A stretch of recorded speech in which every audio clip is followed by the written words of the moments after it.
Hi everyone, welcome to the final PowerPoint quarter for AP, where we'll be doing the empires of India and their contributions.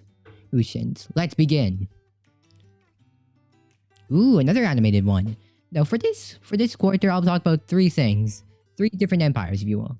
We'll talk about the Mauryan's rise and its famous rulers, the Gupta Empire and its rise and contributions, and the Mughal Empire and the reign of Akbar. Let's talk about what this presentation is about. So for this final quarter of AP, you'll cover the three empires of India that were mentioned in my AP book.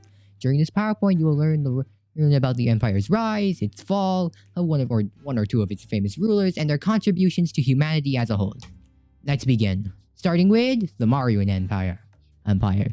This was the first empire created in India. It was founded by a man named Chandragupta Maurya.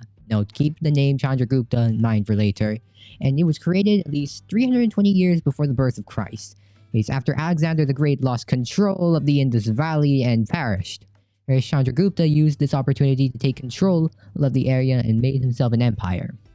And with the help of his advisor, Kautilya, Chandragupta Maurya managed to make a pretty effective government. And with this government, he managed to run his empire pretty smoothly. Eventually, though, we have the rise of the Mauryan Empire known as Ashoka, who had ruled the Mauryan Empire. Now, during his life, he was a warrior, but eventually he saw the true, very dark horrors of war and violence. And after seeing all that, he vowed to give up his ways of violence and go down the path of Buddhism. And from that point onward, he ruled with the empire with said principles of Buddhism. And everything he did for the rest of his rule was based on those teachings. Now, what did they contribute and how did they fall? Now, the Mauryan Empire contributed in India's trade system being improved by expanding it further in the country.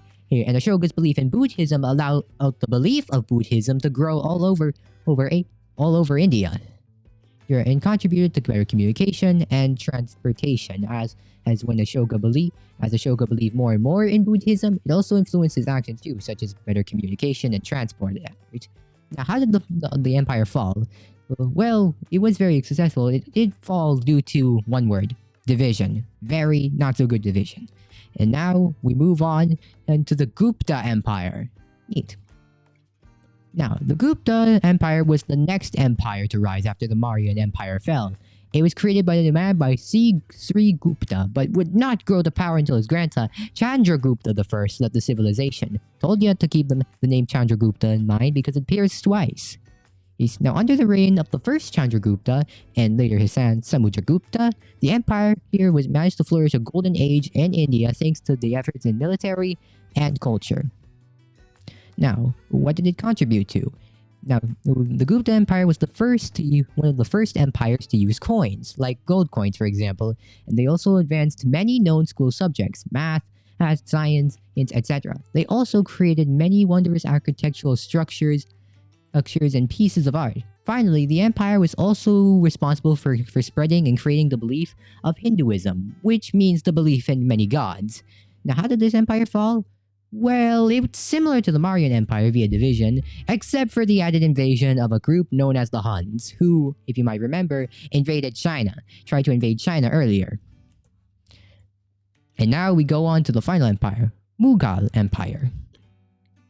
Now, this final empire was one of the wealthiest and most powerful empires at the moment, and possibly one of the most probably of the entire three. It was created by a man named Babur, and after he managed to take control of Delhi in northern India.